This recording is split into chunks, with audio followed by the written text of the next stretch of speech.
Storm Chasers, welcome back to the show. I have the newly published author, Mr. Jim Townsend, and I want to officially welcome you to the show. How you doing today? I'm doing Tony the Tiger Gray, Storm. Thank you for having me. You said Tony the Tiger Gray. I want to ask you about your hat too. You wanted to tell them about that?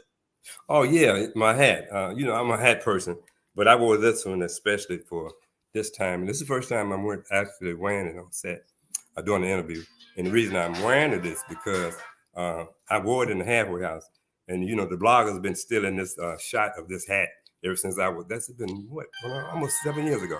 Yep. So they've been all over the blogs. It's been this hat. So I said, I'm going to wear it. Just I ain't mad at that. Yeah. I ain't mad at that at all. Well, I did want to say, I wanted to make sure you knew that I had all the links to your book attached to this video in the live chat as well. I'm going to actually show the screen real quick because y'all need to go cop this book, Snakes in the Garden. All right.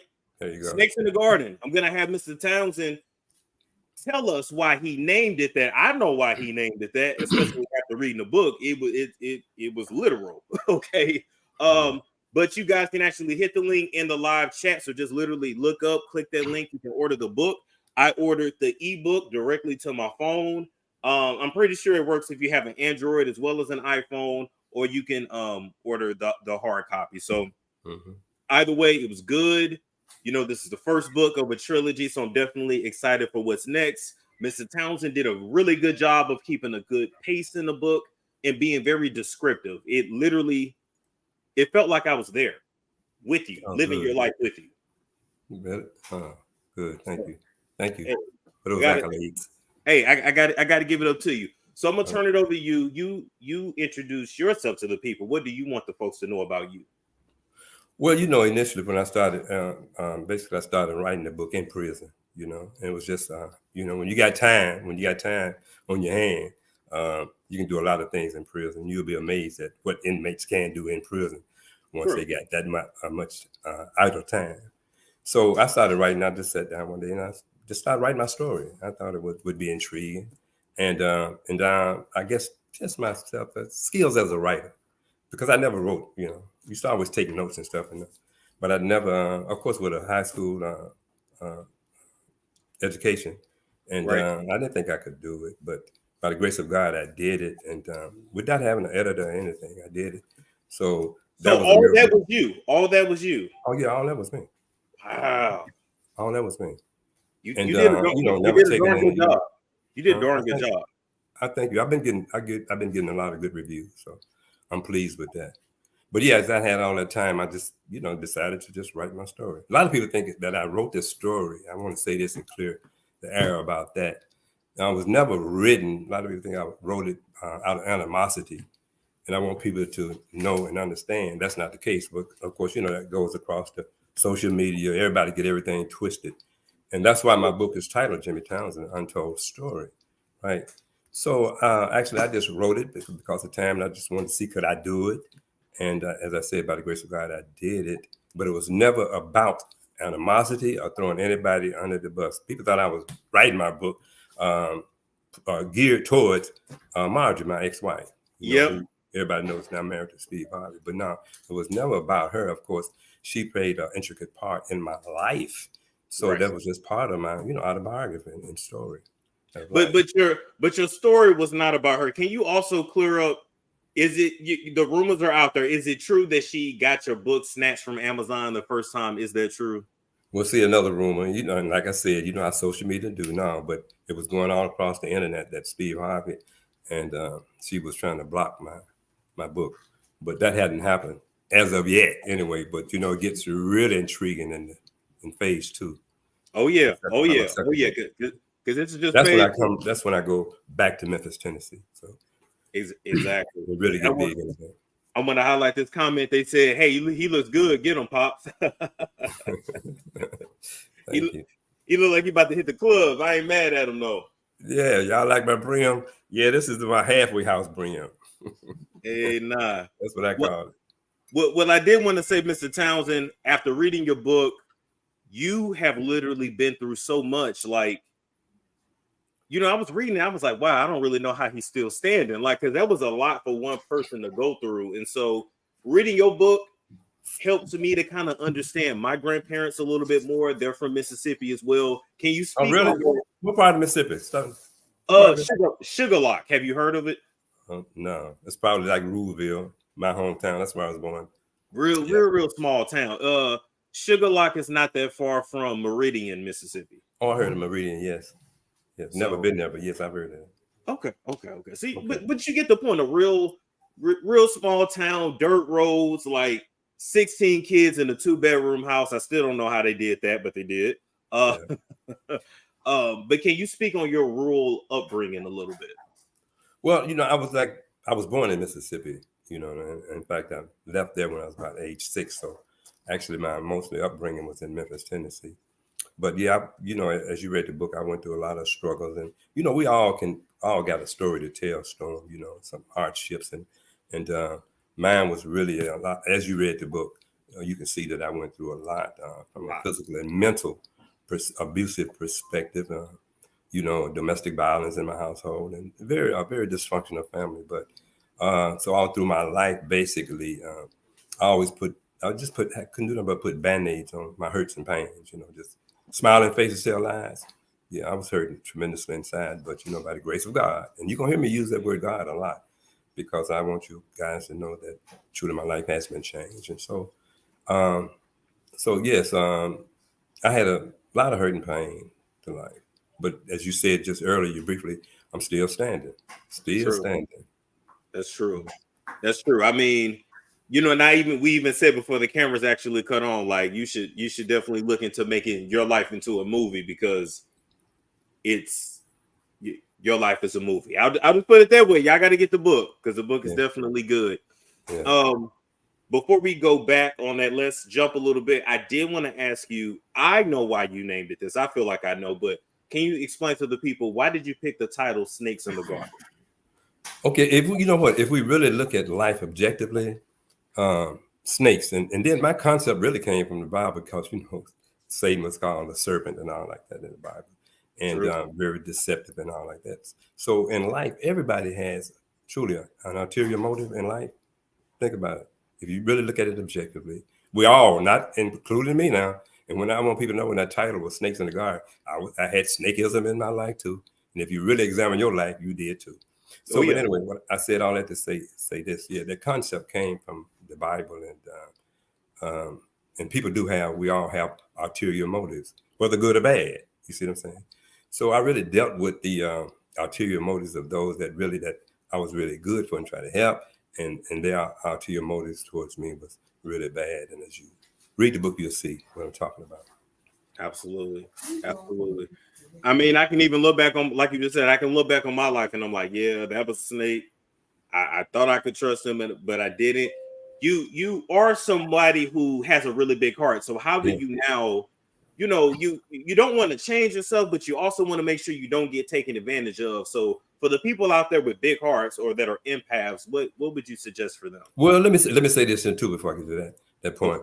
When I said snakes in the garden, and you got to understand, there's all different kind of snakes now, in life, right? You got I use this analogy. You got little garden snakes, and they're somewhat harmless. In fact, if they bite you, no harm done, right? I mean, you might hurt and pain, but no really severe hurt. But now you got, and I say, the rattlesnake. Okay, a rattlesnake, now he will give you a warning. You can be looking at this person saying, "Man, there's just something about this person I know, blah blah blah." But then you go on to trust this person, and before you know it, he done bit you, and you might live through a rattlesnake bite, and you might die. But ultimately, there are snakes that's truly out to kill you, like the black mamba. And if he bites you, it's pretty much over with, right? You see, so it's those type of people, the haters that really is out to try to kill you, So yeah, that's how I look at snakeism from a humanistic perspective. I like that. So some are just really gonna, be annoying, and some are really trying to like take you out. Yeah, they have to take you out. You know that in life. Yeah. Absolutely. I did want to ask you this. What role do you feel racism played in you getting 27 years. Well, you served 27 years, but you actually was sentenced to life in prison. So without the possibility of parole, what role did racism play in that sentencing? Crazy. Think about it, man. I was given a life sentence, as you just said, without the possibility of parole. That's a death sentence. The only way I was supposed to have gotten out of prison was in a box. Yep. And these people actually did that. The prosecutor and the judge railroaded me, and they gave me that sentence because I wouldn't cooperate. Basically, I wouldn't cooperate with the government. And so, it's crazy for a nonviolent crime to get a life sentence when you got mass murderers. They even have a chance to, at least appeal and fight in court and get out of prison. Yeah. But yeah, they did that, and it was unbelievable. And as you read the book, you'll see how shocked I was to get that life sentence. I never thought that, and I'm just gonna tell the truth. When I say white, and I'm not racist or prejudiced. I am not. Well, back in my day, I was, and of course, I'm old enough to know about the civil rights fight and all that. Absolutely. Dad was a sanitation worker, and I lived that era. See, I'm old enough to know. I remember the white bathroom, the colored bathroom, the white water fountain, the colored water fountain. We couldn't sit. We had this special location. I'd sit in the movies. Of course, riding the back of the bus. I went through all that. So, okay, nobody be speak to me about racism. I lived it. So, yeah. To your question, answer your question is, what part did racism play in it? It was a tremendous role that was played, and it was racist. Again, as I said, you're gonna give a man a life sentence without the possibility of parole. Like I said, I was supposed to came out of prison in a box. But glory be to God, you see what happened. Here I am interviewing you. You see what I'm saying? Yep. I received clemency from President Obama, and like I said, here I am. They meant it for evil, but God meant it for good. But God meant it for good. Absolutely. Yeah. And we had actually had another guy on the show who, at like 15 years old, he had got sentenced to like 330 years. Once again, that's a death crazy. Sentence. That's a death sentence, but he actually gets out. I want to say in maybe 3 or 4 years. So altogether, he's going to end up doing about 23, 24 years. So, it's unfortunate, but it's better than life. That's easy for us to say, though. 23 years is a long time. I don't know what he did, but and don't get me wrong. I'm telling you, some people need to get draconian sentences. You know what I'm saying? But he ain't kill nobody. It was he was just with a group of guys that was robbing. He didn't even take none. He was just there. Yeah. See, yeah, and that's where it goes. Yep. Justice really isn't blind when it comes to the black man. I'm gonna tell you, in Brown, justice is not blind. I look at Justice, Lady Justice. That symbol of Lady Justice with the blind going on. Well, I see her when a black person steps up in front of her. I see her peeping underneath with one eye, looking at the coloration of your skin, and give you harsh sentences. Yeah, you definitely don't be sentenced according like they would for the same crime that a white person would do, and that's just life in reality. That is true. That is true. That is true. Yeah. They said in the chat, they said much respect to you, sir. During that era, had to be tough. Absolutely. Let's see. Y'all stay on point in the chat, please, and thank you. Now, another point I wanted to touch on is that you actually have Choctaw heritage, correct? Yeah, I do. My great grandfather, he was a Choctaw. Okay. And that's where we get these high cheekbones. Of course, mine done kind of deflated a little bit, but yeah. Okay. But yeah. That's interesting because I used to hear the elders in my family say, they didn't say Choctaw, they said something else, but I used to always throw it off like, nah, we not Indian, we not Native American, nothing like that. But it's, I don't know, reading like your book and how you describe like your family and how you guys look, it kind of makes me want to dig into my family history a little bit because you just never really know. So yeah. I thought that was very interesting as well. Right. Yeah. And we did. That's Native Indian. It was part of my heritage. And you know what? And the crazy thing about it, I just really found out about my heritage since I got out of post prison. And actually, I just really didn't know a lot about my heritage and my family. I thought that actually my family migrated from a particular part of Mississippi, but come to find out that they actually migrated from Kosciuszko, Mississippi, and that's the home of Uncle Renfrew and what's his right name? Yeah, James Evers. They're two civil rights fighters. Well, one civil rights fighter in Oprah Winfrey. That's their hometown. And I just discovered that maybe about 5 years ago. Which is pretty dope to know, right? That you guys come from the same hometown. Like that's pretty. I mean, your family, not you, but your family. That's pretty cool. Like, yeah, I'm trying to catch up with Oprah. She might be related to me, and and hit me up. Hey, you never know. She need to bring you on the show. She can do a special and bring you on there. Yeah, Look, anything is possible. Right. Yeah, he's from Mississippi, guys. Yeah, absolutely. But you got to read the book to get the details. All right. There you go. Now, one thing I thought was interesting about you is that you were a very, very promiscuous young man. You was busy out here. You was busy with the ladies. You was a ladies' man for sure. Yeah, you would have to bring that up, but I mean, that was my past, and I mean, the truth is the truth. I mean, when you don't really have any sense of direction, and really know, and you know what, you don't have a mentor in your life, because as you read the Bible, you see what kind of father I had. I guess you saw that. Yes, very nefarious and all like that. So when you don't have, I'm telling you, I understand it. When I look back retrospectively, I see how important it was to have a role model, a male figure role model in your life, because I didn't have a clue. What being a man really was, and I live according to the streets, and that's just the way it was.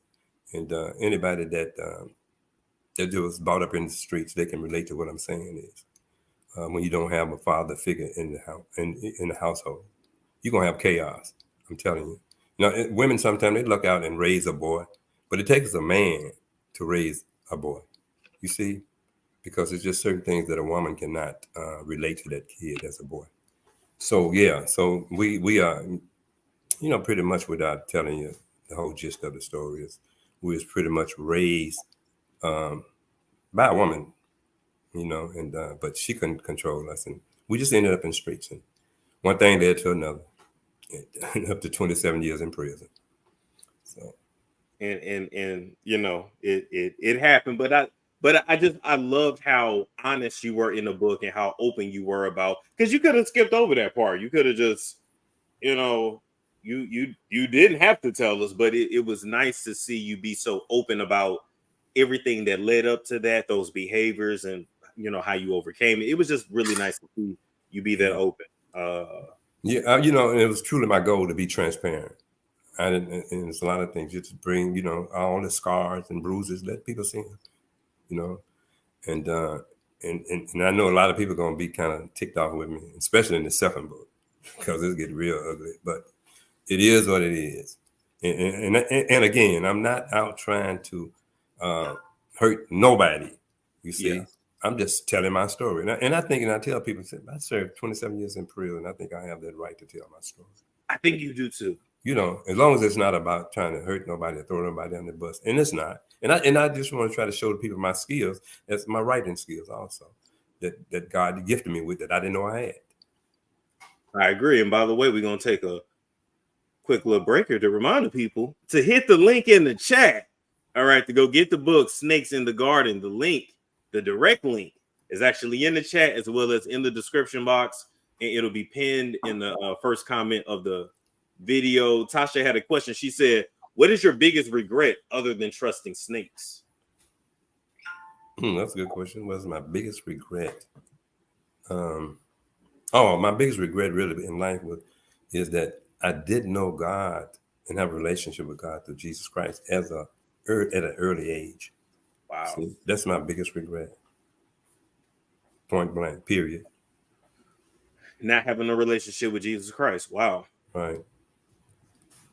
Well, talk to us a little bit about that. How do you serve the Lord? Do you go to church? Do you serve him from home? Like what's your personal relationship? You don't have to tell us everything, but just give us a little insight.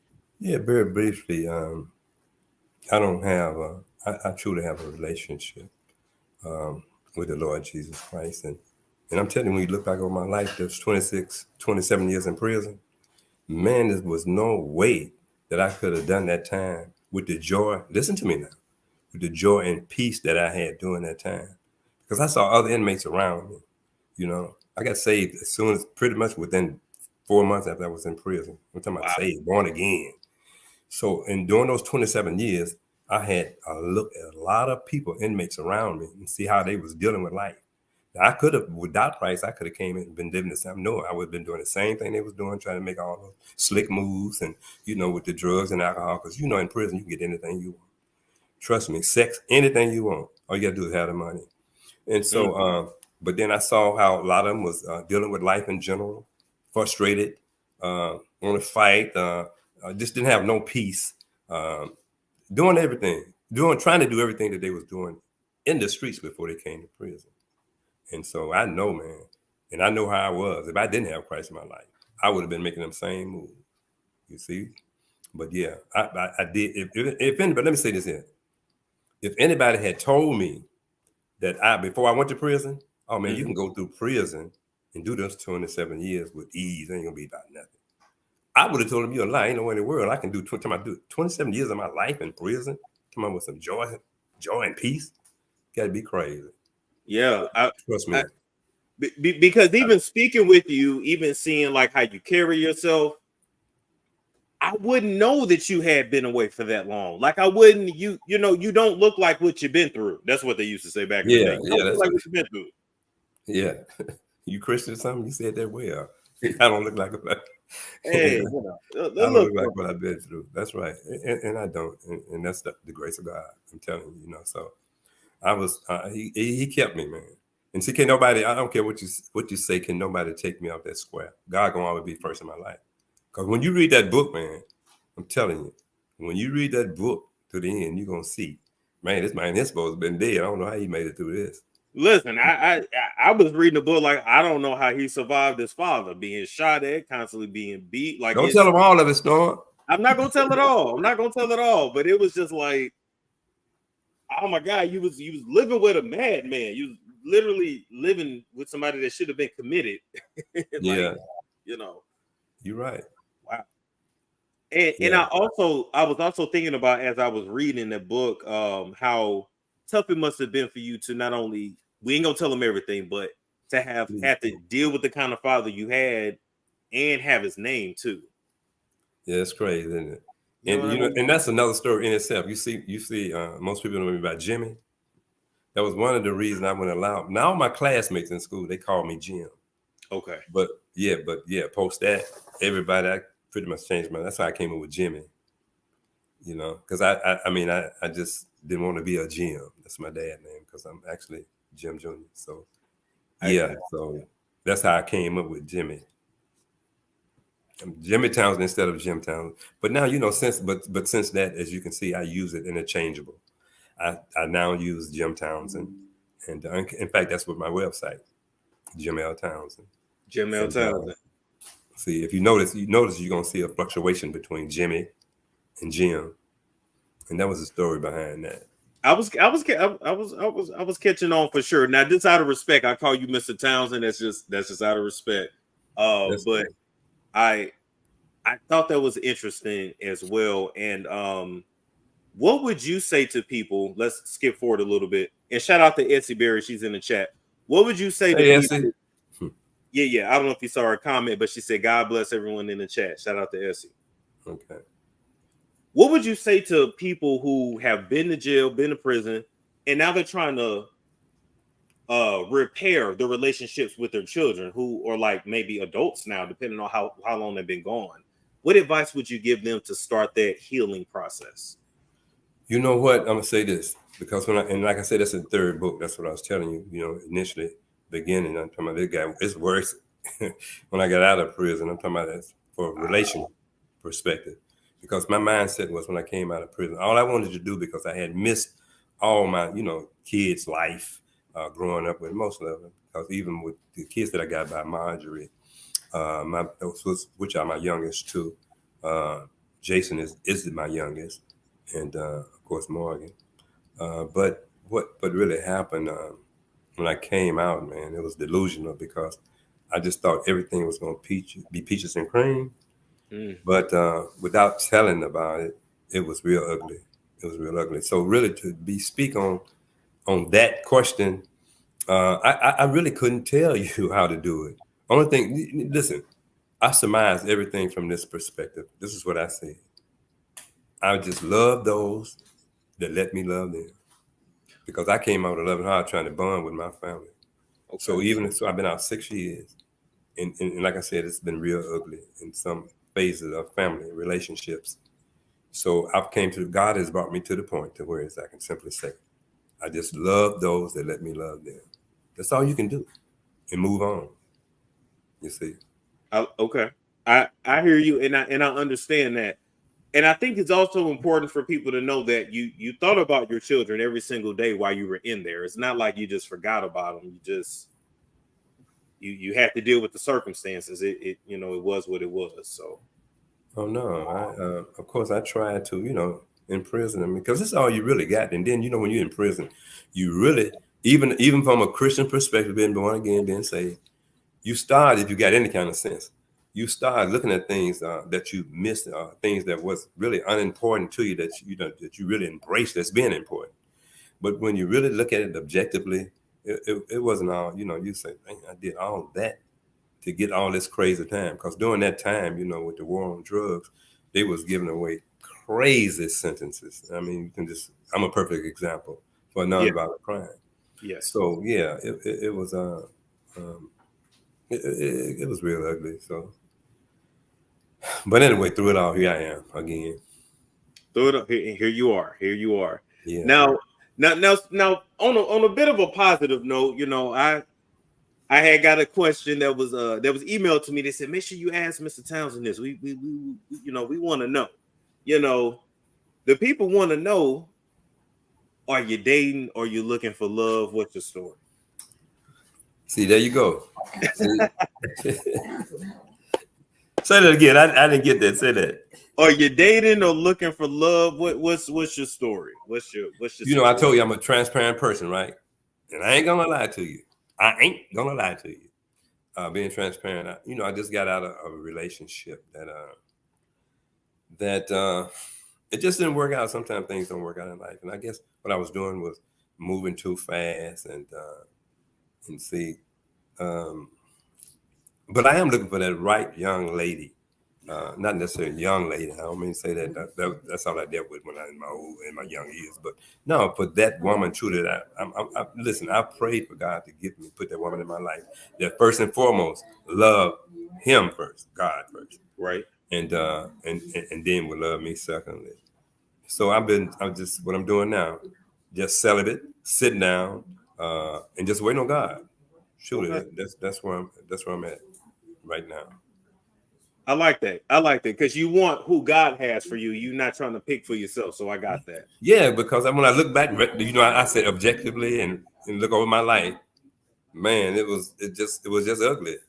And, Yeah. and being a transparent person, let me say this, because when I came out of prison, I'm gonna say this very briefly. When I came out of prison, being locked up for 27 years, you think that that's due to you. I've been locked up. No woman really in my life, no sex, no like that. So you have a tendency that I thank God I just kind of bridled myself, didn't just come out just buck wild.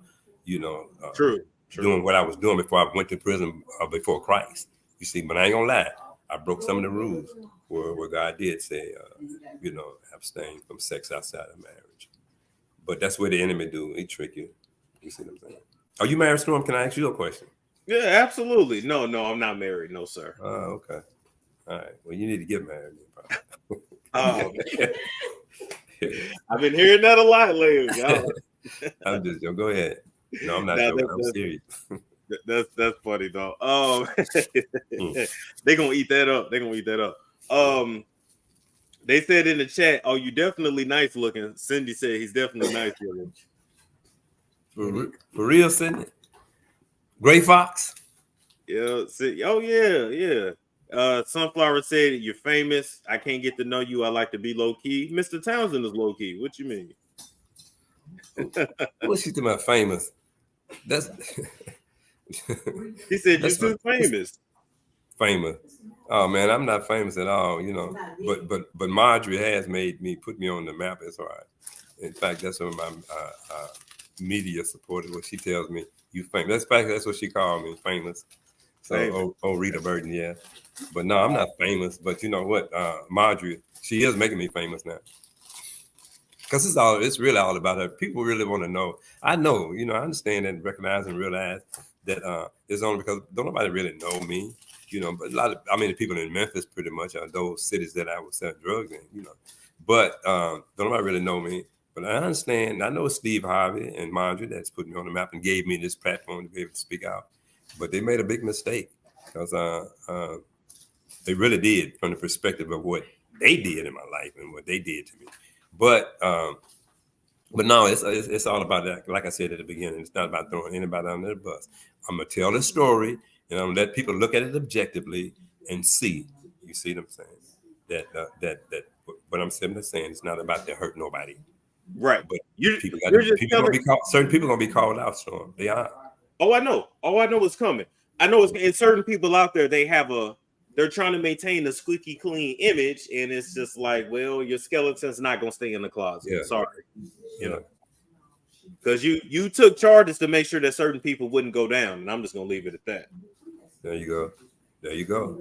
I mean, I'm just saying, you sacrificed yourself so people wouldn't be held accountable, and damn, they was done with you by the time they left the courtroom. Shit, right? and my thing is, I always tell people, I don't care how dicey, I stay true to the game. I understood the game, you know, when you read from the first beginning, from the Chicago back to me. I stayed true to the game. You see what I'm saying? And that was just the way I was raised in the game. Stay true to the game. Never be a rat. You know what I'm saying? And just saying that's it. And he wasn't. I got to give you that. I got to give you that. Is he a grandfather? Well, yeah. What's you? Yeah. Great grandfather. Yeah, he is. But I wanted to leave it open to you once again. I'm going to put your book back up. Snakes in the Garden. The link is in the live chat as well as the description box. You can get the ebook or the actual physical copy. The book is good. It's entertaining. It's going to take you through a whole roller coaster of emotions. This man has lived 1,000 lives in one life. And so I had to bring you here today to definitely give you your props. Is there any final words for the people? Well, you know what? And I appreciate you too, Storm, because you didn't get all caught up with that Marjorie Steve Harvey syndrome. Because my first book is really not about that, because it's really a look over my life and see what I was brought out of and through. Because I don't know if you read all through the first Chicago scene. I should have been dead. I should have never left Chicago alive. But without telling the story, I did. Because you see me, I'm that dead. I think this is live. You're here. You're here. So somebody's been praying for you from the beginning. Man, my mother loved the Lord. Yes, sir. I know I got bound her prayer. Ain't no question about that, Storm. So yeah, that's right. So I mean, I guess do I have any other words? We pretty much said it. I'm just I just wish that people would buy the book and read about my story. Don't focus so much on Marjorie and Steve Harvey. But I know you will in that second book. But it's really, I want you all to see me as the life that I went through, which was detrimental. And also try to see what God has done to me as being, I think, somewhat of a proficient writer. You know, yeah. I want you all to see me as an author. And I did my best on that. And I just didn't throw nothing out there. And of course, I had 27 years to work on it. But still, it's your life. It's not an easy thing to do. And I also, listen, I'm talking about, let me put a plug in myself, because my little administrator, she was just telling me, I want you all to go to subscribe to youtube.com/@Jim L. Townsend. Okay? You had to put that up there, Storm. Yeah, I was going to say, I'm going to put that up there for you. Yeah, youtube.com/@Jim L. Townsend. Tell them when the next book may come out. That's it. Do you want to tell the people when the next one coming out, or you want to wait? That's what my assistant just told me. I don't want to give. You see, I got caught up in this is self-publishing, you know, and trying to predict the date. And you see, I was a month late and all like that. So no, but we own it, right? Huh? Tell them something about it. She said, telling me, she in my ear over here.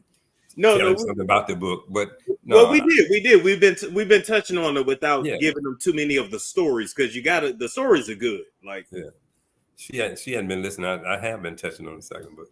She liked to drink that homemade wine, so she. Oh no, not the homemade wine. She said, "Ooch." So she missed that part.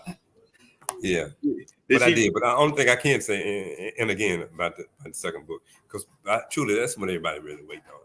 You know, to really see how me and Marjorie got together, what she played in my life, in the game, and all like that. So yeah, all that is in the second book, and so I know this. And I want to say again, man, this book, the first book, has really, I mean, surpassed what I thought it would do. You know, as an author, it really is, and it's still coming into sales. So let me say this here.